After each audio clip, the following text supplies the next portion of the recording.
আমেরিকার new York সিটির ব্রুকলিনে একটি ক্লাবে বন্দুকধারীর হামলায় অন্তত ৩ জন নিহত হয়েছেন।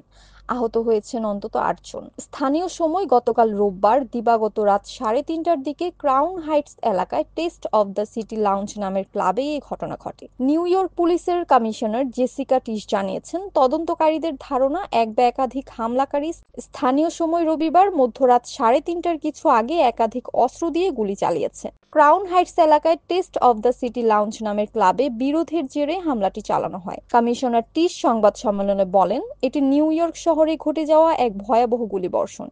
লাউঞ্জ থেকে কমপক্ষে ৩৬টি গুলির খোসা উদ্ধার করা হয়েছে।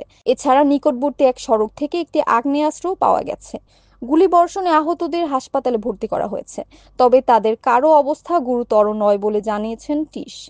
এমন এক বছরে এই ঘটনা ঘটল যখন নিউ ইয়র্ক শহরে বন্দুক সহিংসতার রেকর্ড নিম্ন পর্যায়ে নেমে এসেছে। এর আগে জুলাই মাসের শেষ দিকে ম্যানহাটনের মিড টাউন এলাকায় একটি অফিসে এক বন্দুকধারী ৫ জনকে হত্যা করে, যার মধ্যে সে নিজেও ছিল।